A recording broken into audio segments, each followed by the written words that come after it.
Assalamualaikum warahmatullahi wabarakatuh. Waalaikumsalam warahmatullahi wabarakatuh.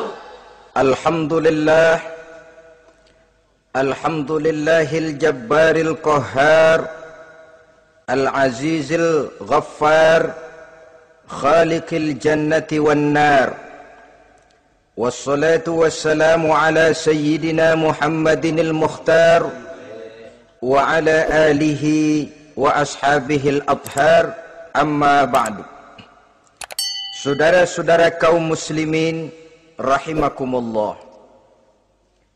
pada pertemuan terdahulu di dalam membicarakan tentang hari kiamat, saya sudah menjelaskan bahwa setelah manusia menghadapi pengadilan Qadhi Rabbul Jalil, pada akhirnya terbagilah manusia dalam dua kelompok besar, fariqun fil jannah wa fariqun fis sa'ir.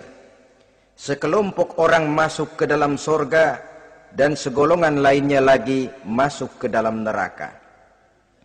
Maka pada pertemuan kali ini kita akan membicarakan tentang surga dan calon-calon penghuninya. Surga dalam Al-Quran selalu disebut dengan kata-kata jannah, yang wujudnya surga itu sesungguhnya merupakan suatu tempat di akhirat nanti, yang di dalam tempat itulah Allah akan memberikan balasan berupa kenikmatan yang tiada terhingga kepada hamba-hambanya yang soleh, yang bentuk kenikmatan itu dijelaskan Allah dalam hadis qudsinya, a'dadtu li'ibadiyas salihin ma la aynun ra'at wa la uzunun sami'at wa la khatar ala qalbil bashar. Aku sediakan buat hamba-hambaku yang soleh satu kenikmatan yang belum pernah dilihat oleh mata, belum pernah terdengar oleh telinga, dan belum pernah terdetik dalam hati manusia tentang kenikmatan yang semacam itu. Jadi kalaupun dalam banyak ayat-ayat Al-Quran Allah menggambarkan tentang surga yang di bawahnya mengalir sungai-sungai, jangan disamakan dan dibandingkan dengan sungai yang ada di dunia ini. Kalau surga bercerita tentang pohon dengan segala buah-buahnya, jangan samakan dengan pohon dan segala buah-buahan yang ada di dunia ini. Kalau surga bercerita tentang istana, tentang tempat tidur, tentang permadani dan sebagainya, seluruhnya tidak sama dan tidak bisa disamakan atau dibayangkan dengan yang kita hadapi dalam kehidupan di dunia ini. Di sanalah manusia akan menemukan kehidupan yang hakiki, yang sebenar-benarnya, yang tidak akan pernah berubah untuk selama-lamanya. Adapun kehidupan di dunia ini, boleh saja kita katakan kehidupan yang kamuflase, fata morgana, atau dalam bahasa agama sering disebut dengan kehidupan khayali. Ia berubah, ia bertukar, ia berganti oleh pergeseran masa dan pertukaran waktu. Kita jadi orang kaya di dunia, bagaimanapun kayanya kita, kekayaan itu tidak lain adalah kekayaan khayali namanya. Hari ini dia kaya, besok dia boleh jatuh bangkrut. Tengoklah orang-orang kaya di dunia ini, yang tidak cuma sekedar memperkaya diri untuk dirinya sendiri saja, tapi kadang-kadang sudah mempersiapkan untuk anak-anaknya, untuk cucu-cucunya, untuk iparnya, untuk besannya, pendeknya untuk seluruh keluarganya. Tidak cukup harta cuma untuk 1, 2, 3, bahkan sampai 7 keturunan. Tidak cukup dengan uang miliaran, malah triliunan. Tidak cukup dengan punya tanah yang luas, malah gunung dibeli, laut dibeli, langit pun kalau dijual mau dibeli. Sudah melampaui batas yang dinamakan kewajaran, dihinggapi penyakit rakus bin serakah alias tamak, lalu menghalalkan segala macam cara untuk mencapai harta, padahal itu tidak lebih dari bayangan khayali. Harta yang banyak itu mampukah menolak penyakit yang hendak datang? Harta yang banyak itu mampukah menahan tumbuhnya uban selembar di atas rambutnya? Harta yang banyak itu mampukah mencegah sebuah giginya yang hendak permisi? Dan pada akhirnya harta yang begitu banyak itu mampukah menolak kedatangan malaikat maut? Sama sekali ternyata tidak. Itulah kekayaan khayali namanya. Karena itu orang yang terbuka mata hatinya, dia tidak hanya mengejar kekayaan khayali ini, dia mengejar kekayaan hakiki yang terpendam di dalam kepribadian berupa al-akhlakul karimah. Akhlak dan budi pekerti yang terpuji yang menghiasi jiwa dan kehidupannya. Ada sifat sabarnya, ada sifat syukurnya, ada sifat qanaahnya, dan segala macam akhlak yang terpuji. Itulah kekayaan jiwa yang tidak bisa dinilai dengan materi. Kita punya pangkat, jabatan, kedudukan tinggi, pangkat apapun di dunia ini sesungguhnya tidak lebih dari pangkat khayali. Buktinya bahwa dia pangkat khayali, pangkat di dunia ini selalu ada bekasnya. Saudara kenal ada bekas camat? Ada? Ada bekas lurah, ada bekas gubernur, ada bekas menteri, ada bekas presiden. Hari ini dia lurah, besok bekas lurah. Hari ini dia camat, besok bekas camat. Hari ini dia menteri, besok bekas menteri. Pangkat khayali. Maka Quran menganjurkan jangan pangkat khayali yang kita kejar mati-matian. Sampai menggunakan sistem jilat atas, injak bawah, sikut kiri kanan, yang penting dapat kedudukan. Padahal itu tidak lebih daripada pangkat khayali. Quran menganjurkan carilah pangkat hakiki. Kedudukan di sisi Allah, maqam di sisi Allah, itulah pangkat yang sebenarnya. Apa jalan ke arah sana? Quran memberikan petunjuk. Wa minal laili fatahajjad bihi nafilatan lak asa ayyab'asaka rabbuka maqaman mahmuda. Di keheningan malam, dikala orang tidur nyenyak, bangunlah engkau tahajud kepada Allah Tuhanmu. Pasti kalau itu kau laksanakan, Allah akan menempatkan engkau di satu tempat yang terpuji, mendapat pangkat yang hakiki dan bukan sekedar pangkat khayali. Kita berusia muda, muda kita ini pun muda khayali. Berapa lama kita muda? Hari berubah jadi minggu, minggu bertukar menjadi bulan, bulan pergi datanglah tahun. Pergeseran masa dan pertukaran waktu membuat kita jadi berubah. Kulit yang tadinya kencang jadi lentur dan keriput. Segalanya berubah. Oleh karenanya, pada kehidupan di surga nanti, orang akan menemukan kehidupan yang hakiki, yang tidak akan pernah berubah untuk selama-lamanya.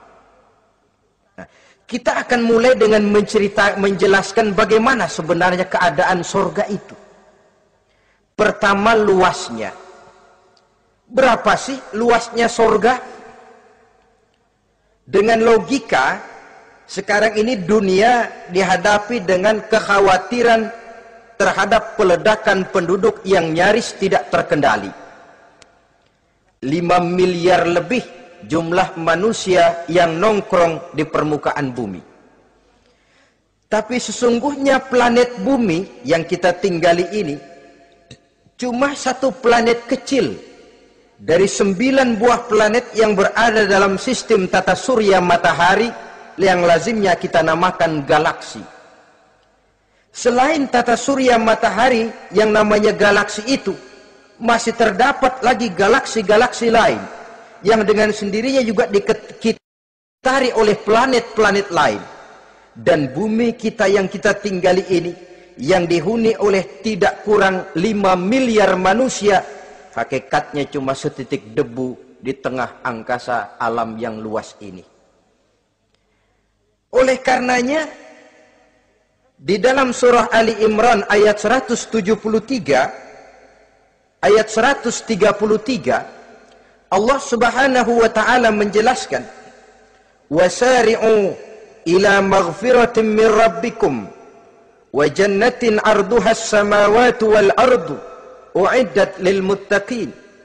bersegeralah kamu menuju ampunan Allah dan surga yang luasnya seluas langit dan bumi. Seluas langit dan bumi. Sedangkan langit oleh mata telanjang ini kan tidak pernah kelihatan. Yang nampak oleh kita biru di atas itu cuma batas titik pandangan manusia yang terjauh. Dan konon itu adalah refleksi sinar matahari yang menyentuh air laut, melahirkan warna biru. Sedangkan hakikat langit itu sendiri sampai hari ini belum terjangkau oleh kemajuan ilmu pengetahuan. Sejauh-jauhnya manusia pergi baru ke bulan. Mungkin dalam beberapa tahun mendatang dia akan pergi ke planet-planet Mars dan planet-planet lainnya. Tapi itu masih terbatas dalam sistem tata surya matahari atau galaksi kita ini. Belum lagi sampai kepada langit yang pertama. Surga yang disediakan untuk orang-orang saleh ini luasnya seluas 7 lapis langit dan bumi. Jadi saudara tidak usah berpikir khawatir di surga nanti kehabisan kapling. Di dunia ini saja masalah tempat tinggal sekarang ini jadi masalah pelik karena memang peledakan penduduk seiring dengan perkembangan tentang lapangan kerja yang harus disiapkan, sekolah yang mesti disediakan, sarana pendidikan yang harus disiapkan, rumah sakit untuk menjaga kesehatan, dan kompleks betul masalahnya. Tetapi di surga nanti arduhas samawati wal ard, luasnya seluas 7 lapis langit dan bumi. Satu keluasan yang hanya Allah saja yang maha tahu tentang batas-batasnya. Itu tentang luasnya surga. Lalu bagaimana keadaan di surga? Apakah ada bangunan-bangunan, taman-taman, kebun-kebun? Tentu ada.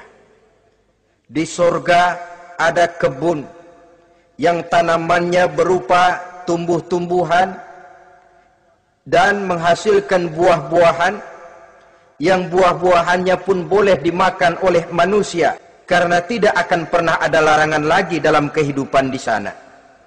Dalam surah Ar-Rahman ayat 54 misalnya kita dapati penjelasan dari Allah Subhanahu wa taala, "Wa janal jannataini dan." Begitu juga dalam surah Waqiah ayat 32 dan 33. Allah menjelaskan, "Wa fakihatin kasiratin la maqtu'ati wa la mamnu'ah." Dan di dalam surga itu terdapat buah-buahan yang sangat banyak sekali, yang tidak pernah putus-putusnya, wala mamnu'ah, dan tidak dilarang untuk mengambilnya. Yang dimaksud la maqtu'ah, tidak terputus, artinya buah-buahan di surga itu begitu kita petik keluar lagi gantinya, dipetik lagi keluar lagi gantinya. La maqtu'ah, tidak pernah putus. Lainkan pohon di dunia ini hari kita petik keluar lagi kapan? Musim tahun depan, nungguin kita. La maqtu'ah, tidak pernah terputus buah-buahan itu, wala mamnu'ah, dan tidak terlarang untuk memetiknya. Adakah pohon pisang? Pohon pisang ada. Anggur? Anggur banyak. Delima pun ada. Tetapi sekali lagi, bagaimanapun hakikat buah di surga cuma sama dalam nama tapi lain dalam wujudnya. Nanti saudara pikir, di surga pisang, di sini juga banyak kalau cuman pisang mah. Di surga anggur, di pasar banyak anggur. Ini cuma nama yang sama, hakikatnya tentu berbeda. Sebab kalau hakikatnya juga sama, ya nggak usah sampai ke akhirat, di sini pun cukup. Adanya nama-nama ini cuma untuk memberikan gambaran tentang buah-buah yang ranum, yang nikmat, yang lezat, dan yang digemari oleh manusia. Dan jangan heran kalau di dunia ini biasanya pohon itu akarnya di bawah, buahnya yang di atas. Maka di surga nanti terbalik pohon itu, akarnya yang di atas, buahnya yang sama. Hakikatnya tentu berbeda. So kalau hakikatnya juga sama, ya nggak usah sampai ke akhirat, di sini pun cukup. Adanya nama-nama ini cuma untuk memberikan gambaran tentang buah-buah yang ranum, yang nikmat, yang lezat, dan yang digemari oleh manusia. Dan jangan heran, kalau di dunia ini biasanya pohon itu akarnya di bawah, buahnya yang di atas, maka di surga nanti terbalik pohon itu. Akarnya yang di atas, buahnya yang ke bawah. Sehingga orang nggak perlu tangga, dan ngambil buah tinggal metik saja, nggak perlu naik, nggak perlu manjat, nggak perlu bersusah payah. Saudara-saudara kaum muslimin rahimakumullah. Kemudian bangunannya bagaimana? Surga itu pun bertingkat. Di dalam Al-Furqan ayat 10, Allah Subhanahu wa taala menjelaskan, Tabarakallazi in syaa'a ja'ala laka khairan min dzalik jannatun tajri min tahtiha al-anhar wa yaj'al laka qusura. Maha suci Allah yang apabila ia menghendaki dijadikannya untuk kamu yang lebih baik daripada kehidupan dunia ini, yaitu surga yang di bawahnya mengalir sungai-sungai, dan dibangunkannya untuk kamu istana-istana di dalam surga. Jadi bangunan di surga pun berbeda sesuai dengan amalan orang yang masuk ke dalamnya. Seperti halnya perumahan di dunia ini, ada yang masuk kelas pondok indah, ada juga yang masuk kelas pondok pindah. Itu kan tidak sama itu. Ada pondok indah, ada pondok pindah. Sudah pondok pindah lagi. Kenapa bisa berbeda begitu? Ya tergantung kekuatan ekonominya. Makin tinggi nilai kekuatan ekonominya, makin mampu dia mendirikan istana di dunia. Tapi di surga nanti, yang bikin mampu bukan ekonomi. Yang bikin mampu adalah amalan pada waktu hidup di dunia. Makin banyak amalnya, dengan sendirinya makin baguslah istananya di surga. Tetapi yang namanya surga, dapat empernya juga sudah lumayan betul itu. Seemper-empernya surga masih jauh lebih baik daripada sebagus-bagus istana di dunia ini. Taj Mahal, bangunan yang mengagumkan. Istana Raja Persia, bangunan yang menggiurkan. Sehebat-hebatnya istana dunia, masih jauh lebih mending empernya surga. Konon ya, menurut satu riwayat, baunya surga itu sudah bisa dicium 40 tahun perjalanan. Menurut riwayat lain, 500 tahun perjalanan. Menurut riwayat satu lagi, 70 tahun perjalanan. Baunya surga sudah dapat dicium oleh manusia. Saudara-saudara kaum muslimin rahimakumullah. Nah, di dalam bangunan-bangunan surga itu, seperti halnya terdapatlah kamar-kamar ghuraf dalam istilah Quran itu, yang juga berisi divan, ranjang, tempat-tempat tidur yang indah-indah, dilengkapi dengan kasur-kasur yang tebal dan empuk, bantal dan permadani yang daripadanya bertahtakan emas. Terulah tempat tidur paling menggiurkan kita zaman sekarang ini yang namanya Dunlopillow atau Alga Spring Bed. Sejauh itu bayangan kita menggambarkan masih belum apa-apanya ketimbang tempat tidur yang ada di surga itu nanti. Saudara-saudara kaum muslimin, apakah juga penduduk surga makan, minum, memakai pakaian? Iya. Mereka akan beroleh gelas, piala, kendi, cerek, dan piring-piring yang terbuat dari emas dan perak. Tentu tidak usah gambarkan lagi macam emas dan perak di dunia. Emas dan peraknya akhirat, saudara-saudara. Tetap saja mala ainun ra'at, wala uzunun sami'at, wala khatara fi qalbil bashar. Belum pernah dilihat mata, belum pernah didengar telinga, dan belum pernah terdetik dalam hati manusia tentang wujud yang semacam itu. Apa pakaian mereka? Pakaian penduduk surga dari sutra yang lembut dan tebal, berwarna hijau. Kemudian saudara-saudara, sungai juga mengalir di sana. Mata airnya antara lain berwarna jernih, ada yang air susu, ada yang sungai madu, ada yang khamar atau sungai arak, dan penduduk surga boleh meminumnya, tidak ada larangan sama sekali. Timbul pikiran konyol, kalau di surga orang pada minum arak, apa banyak yang teler di surga? Ya tentu tidak. Sebab di sana saya katakan tadi kehidupan yang hakiki. Segalanya diperbolehkan, segalanya dipersilahkan. Nah, lalu untuk masuk ke surga itu apa melalui pintu? Memang melalui berbagai macam pintu. Dan ada pintu-pintu khusus yang tidak boleh dimasuki orang lain. Sayyidina Abu Bakar Siddiq radhiyallahu an pernah bertanya tentang hal itu kepada baginda Nabi.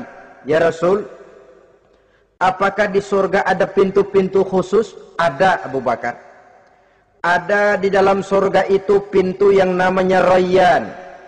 Tidak boleh masuk ke pintu itu melainkan orang-orang yang puasa. Orang-orang yang rajin puasa, mereka akan masuk ke surga melalui satu pintu yang dinamakan Babur Rayyan atau pintu Rayyan. Ada pintu jihad.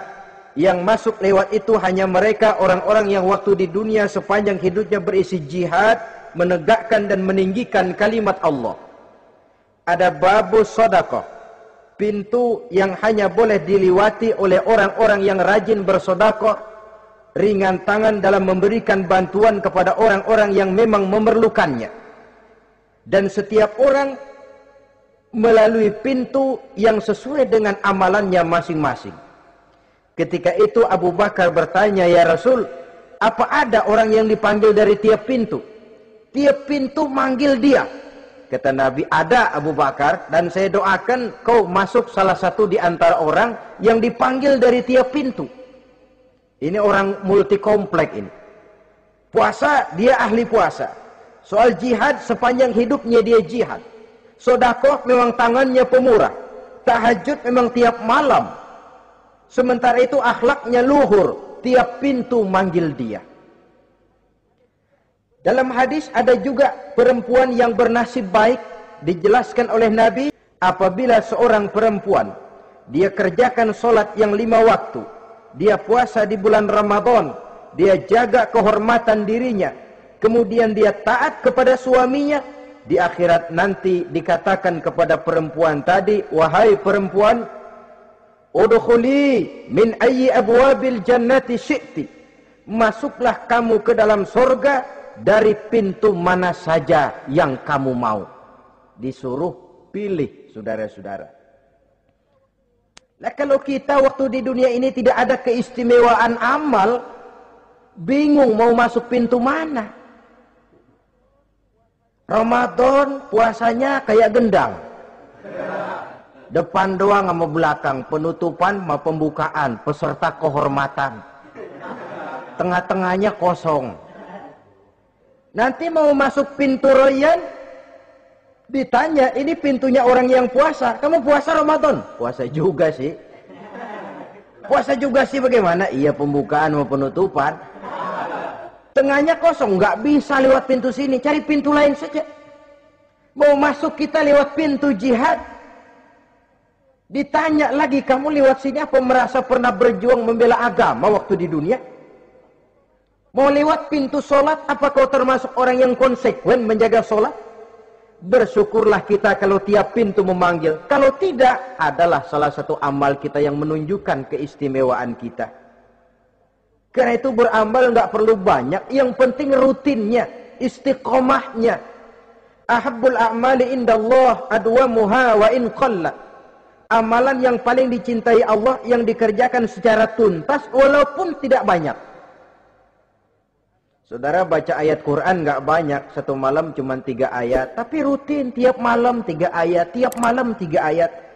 Itu lebih dicintai Allah daripada sekali ngaji 1 juz, terus 3 bulan nggak ngaji-ngaji.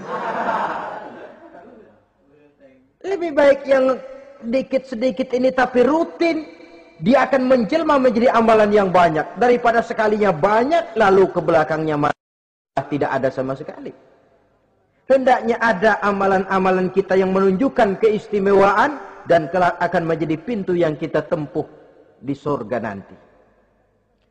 Apabila kita sudah melalui pintu-pintu surga itu dan tinggal di dalamnya dengan pakaian, dengan perhiasan, dengan makanan dan minuman sebagai yang saya sebutkan tadi, maka kita pun dalam kehidupan di sana akan dilayani oleh pelayan-pelayan muda. Yatufu alaihim wildanun mukhalladun. Pelayan-pelayan yang muda itu keliling melayani apa keperluannya dan tidak pernah tua pelayan itu, sebagaimana kita pun tidak akan pernah tua. Pendeknya sudah jadi king of king di surga itu, jadi raja di raja. Fasilitas serba cukup, apa yang kita mau tersedia, tidak ada larangan, dan pelayan seperlunya diberikan kepada kita. Nah, bagaimana keadaan penduduk surga? Dari Imam Turmuzi dijelaskan satu hadis, berkata Hasan al-Basri, ahlul jannati kulluhum abna'u salasa wa salasin sanah. Mereka rata-rata orang-orang muda penduduk surga itu. Umurnya tidak lebih 33. Ya, muda-mudanya, cakep-cakepnya, ganteng-gantengnya.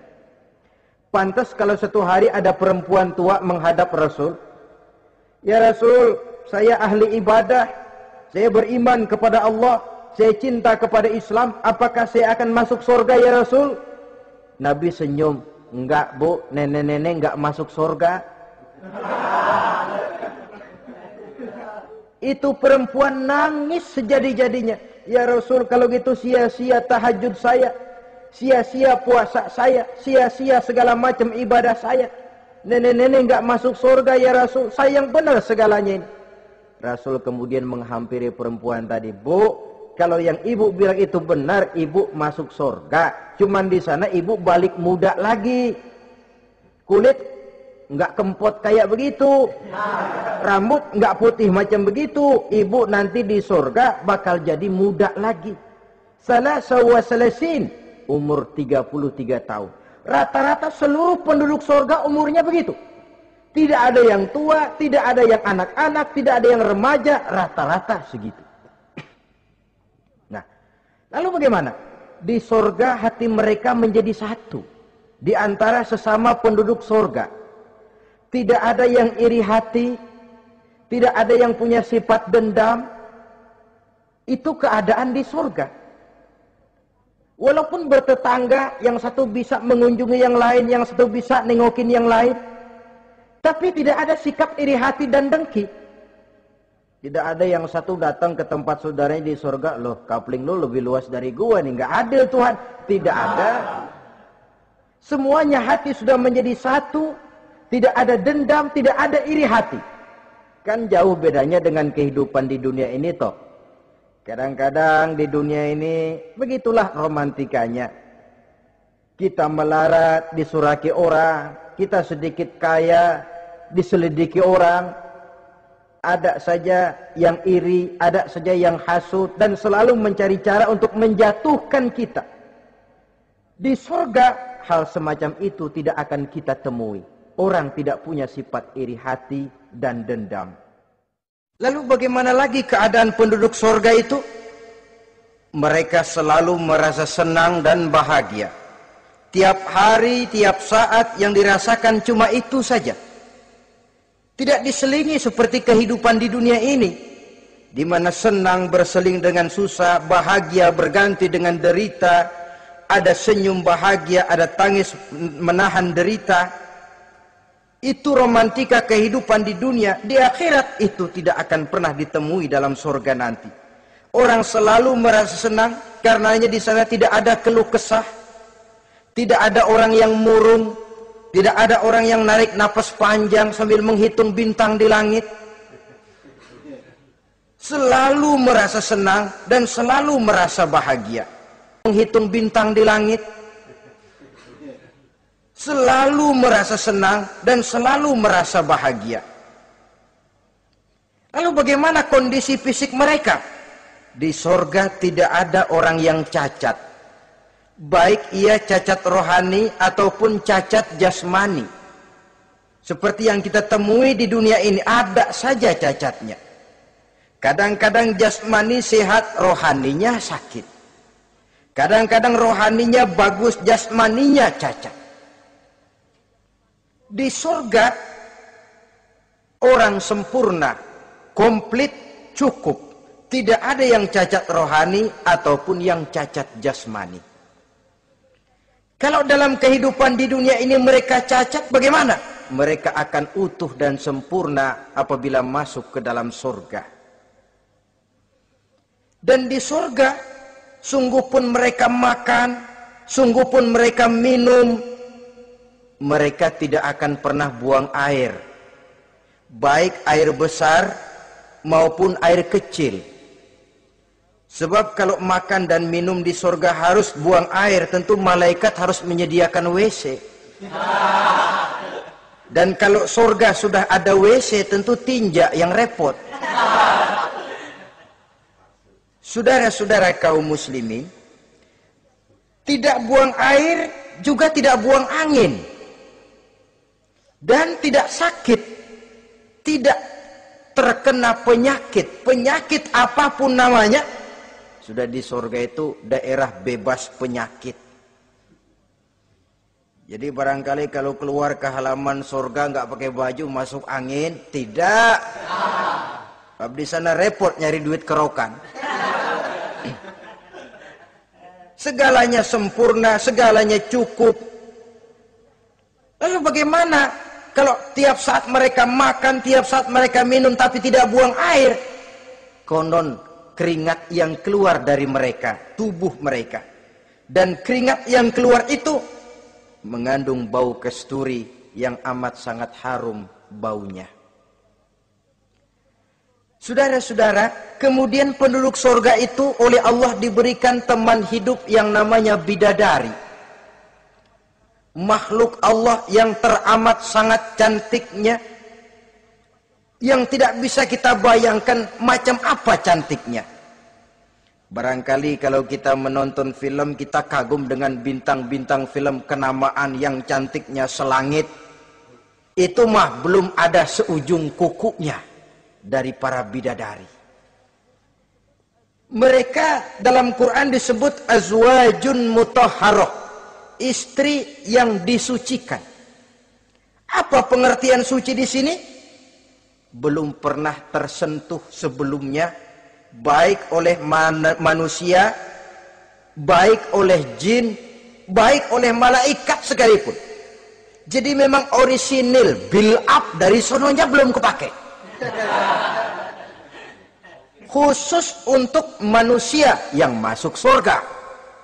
Belum pernah kepegang sama manusia.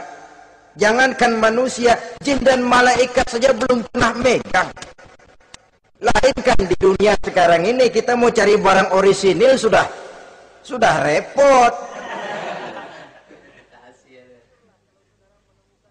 Ya mujurlah kalau saudara menemukan seorang gadis yang orisinil paten, masih build up, barangkali mujur. Tapi umumnya terutama di kota-kota besar, ya sudah kita dapat second hand juga masih lumayan. Kalau tidak rongsok-rongsok bener mah, ini kadang-kadang sudahlah second hand, kondisinya juga 30%, sudah mesti nyervis melulu kita ini. Saudara-saudara, azwajun mutahharah, belum pernah tersentuh oleh siapapun. Lalu makna tohara ini, mereka selalu suci, tidak pernah baik menstruasi atau mencret. Tidak pernah. Dan kalau perempuan kita, istri-istri kita di dunia ini kan 1 minggu dalam sebulan terkena dapat fasilitas dia untuk tidak sholat, untuk tidak ibadah, masa haid itu. Perempuan di surga yang namanya bidadari tidak akan pernah mengalami haid. Lalu apalagi keistimewaannya? Selalu perawan.